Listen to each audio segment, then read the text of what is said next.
reported 60,000 as pre-tax profit in the first quarter and expect a loss of 20,000 each in subsequent quarter.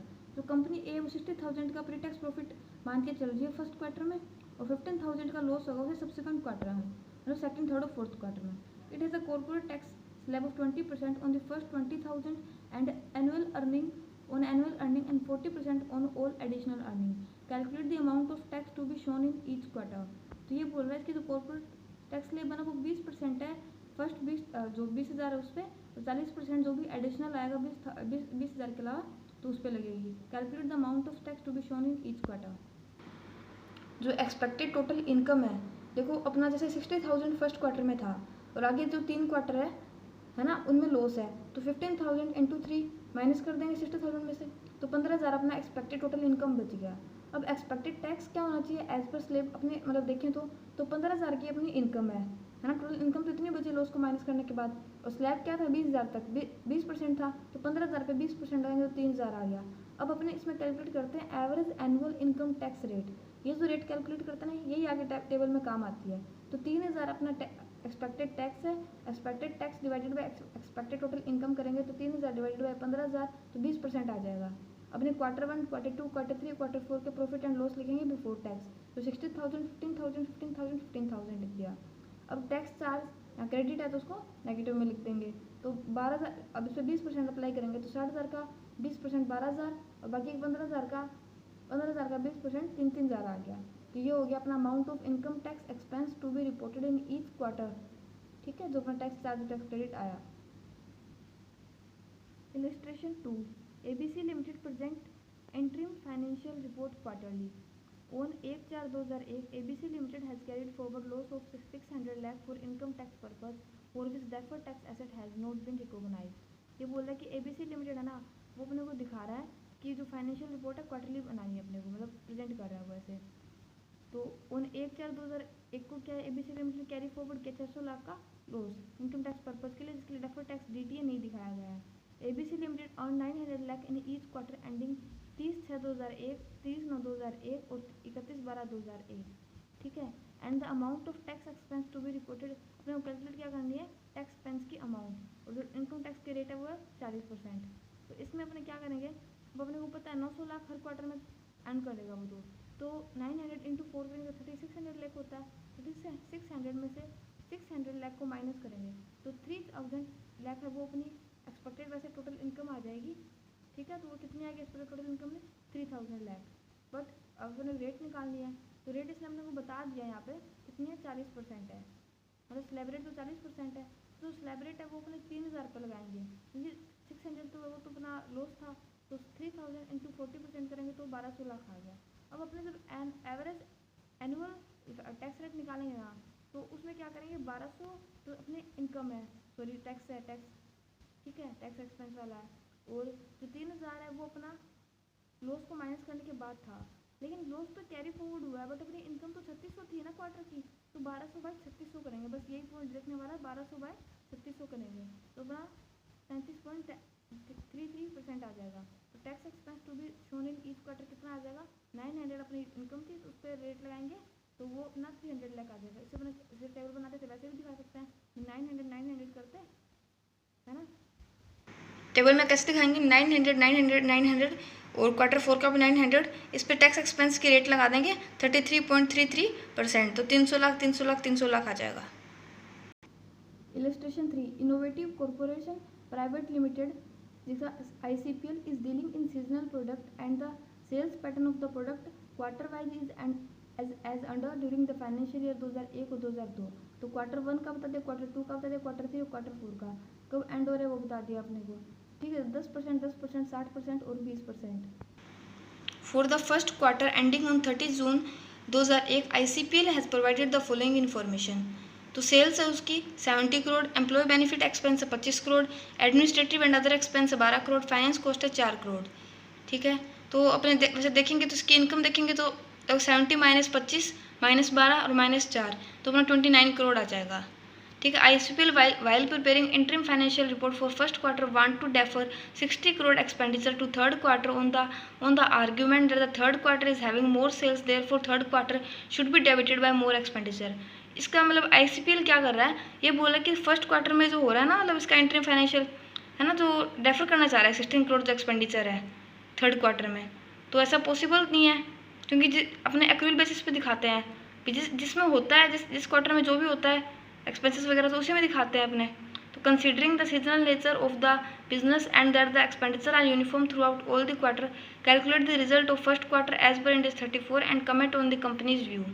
तो देखो अपने first quarter का result है, मतलब उसका जो प्रॉफिट है वो निकालेंगे। सेल्स है वो 70 है, तो टोटल रेवेन्यू 70 हो गया। एम्प्लॉय बेनिफिट एक्सपेंस माइनस करेंगे, और क्या माइनस करेंगे, administrative and other expense, finance cost, तो टोटल एक्सपेंस अपना 41 हुआ। 41 को 70 से माइनस करेंगे तो 29 अपना प्रॉफिट आ गया। अब इन्होंने क्या बोला है, as per Ind AS 34 the income and expense should be recognise when they are earned. Ind AS 34 क्या बोलता है कि इनकम हो चाहे एक्सपेंस हो, उसको उसी टाइम रिकॉग्नाइज करेंगे जब वो अर्न होता है या फिर इनकर होता है एक्सपेंस। ठीक है, इनकम अर्न होती है और एक्सपेंस इनकर होता है। Seasonal income will be recognise when they occur, therefore the argument of ICPL is not correct considering the principle of Ind AS 34। इन्होंने क्या स्टेटमेंट की फॉर्म में आंसर बता दिया भी अपने ऐसे नहीं कर सकते हैं, और बाकी इन्होंने प्रॉफिट वो कैलकुलेट करके दिखा दिया। Illustration 4, fix production overhead for the financial year is 10,000। जो फिक्स प्रोडक्शन ओवरहेड है वो 10,000 है। Normal expected production for the year after considering plan maintenance and normal breakdown, also considering future demand of the product is 2000 MT। ये बोलते हैं normal expected production है ना पूरे साल का, देखा जाए तो कितना है, जैसे फ्यूचर डिमांड देखे तो 2000 MT है। It is considered there are no quarterly और seasonal variation, therefore the normal expected production for each quarter is 500 MT। वो तो ऑटोमेटिकली हो गया, 2000 को मतलब 4 क्वार्टर होते हैं तो डिवाइड करेंगे तो 500 MT हो गया। And the fix production overhead for the quarter are 2,500।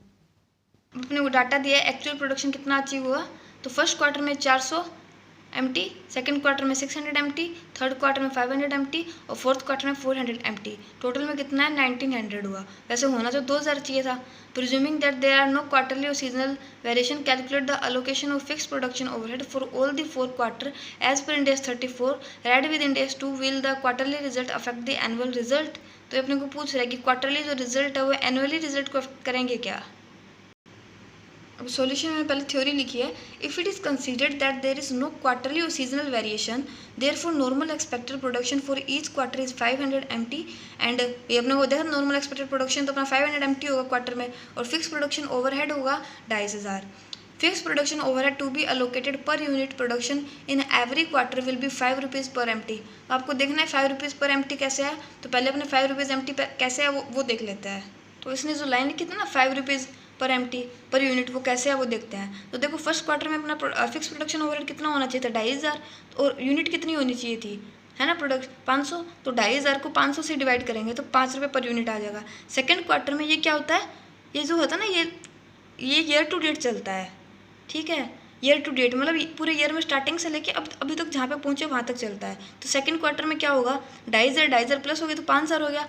5,000 fix overhead divided by 1000 unit, तो 5 रुपीज़ पर यूनिट आ गया। ऐसे थर्ड क्वार्टर में 7,500 डिवाइडेड बाय 1,500 यूनिट, तो 5 रुपये पर यूनिट आ जाएगा। ऐसे सेम लास्ट क्वार्टर में 10,000 हो गया टोटल फिक्स ओवरहेड, अकॉर्डिंगली तो इतना ही होना चाहिए ना ईयर टू डेट, तो उसको डिवाइड करेंगे 2000 MT से, तो 5 रुपीज़ पर यूनिट आ जाएगा। ऐसे अपने 5 रुपीज़ पर MT आ जाएगा, सॉरी 5 रुपीज़ पर यूनिट हो जाएगा।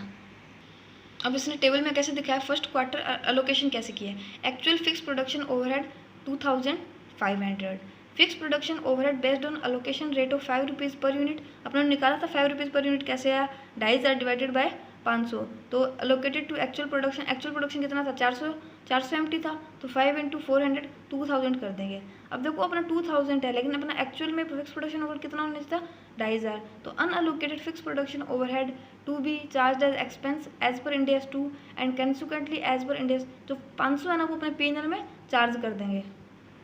भाई मतलब होना अपना 2,500 चाहिए था, बट यूनिट ही अपनी 400 बनी है ना, तो सिर्फ 2,000 मतलब फिक्स प्रोडक्शन ओवरहेड अपना अलोकेट हुआ है, तो 500 तो नहीं हुआ ना, है ना, 500 कम हुआ, तो उसको P&L में चार्ज कर देंगे। अब सेकेंड क्वार्टर में क्या बोला है, actual production overhead on year to date basis 5,000 है। Fix production overhead to the absorb on year to date basis, fix production overhead कितना होना चाहिए उसके अकॉर्डिंग, यूनिट में अगर अपन देखेंगे तो अभी 1000 यूनिट होना चाहिए था, तो इंटू 5 करेंगे, ठीक है, तो 5,000 हो गया। Earlier 500 was not allocated to production in the first quarter to give effect to the entire 5000 to be allocated to the second quarter as per India study। ये बोल रहा है जो 500 रुपये पिछली बार कम रह गए थे ना, उसको ना इस बार P&L में क्रेडिट कर देंगे। ₹5,000 are reverse by way of credit to the statement of P&L of the second quarter and debit to the cost of production, और कॉस्ट ऑफ प्रोडक्शन से डेबिट कर देंगे। सेकेंड क्वार्टर में अपने यूनिट के अकॉर्डिंग देखें ना, 600 यूनिट एक्चुअली प्रोड्यूस हुई है, तो 600 इंटू 5 करेंगे तो 3000 आएगा। वैसे होने चाहिए थे 2500, तो 500 रुपये एक्स्ट्रा है ना, इसलिए अपने क्रेडिट कर रहे हैं। अब थर्ड क्वार्टर में actual production overhead on year to date basis अपना 7500 है। Fix production overhead to be allocated on a year to date basis, तो 1500 अपना मतलब वैसे हो गया। भी 3 क्वार्टर आ गया तो 1500 यूनिट होनी चाहिए। 1500 इंटू 5 7500, और वैसे इस क्वार्टर में 500 यूनिट एक्चुअल है और 500 ही अपने को चाहिए थी, तो 7500 की तो हो गया। देर इज नो अंडर और over recovery of allocated overhead, hence no further action is required. और फोर्थ क्वार्टर में क्या actual production overhead on year to date basis is 10,000 और fix production overhead to be allocated on year to date basis. वैसे अपनी actual देखा जाए तो 1900 है ना, 1900 लास्ट में टोटल होगा, तो वैसे बनी कितनी है 400, तो 1900 इंटू 5 करेंगे तो 9500 आया fix production overhead, but actual में तो 10,000 होना चाहिए था ना रियल में।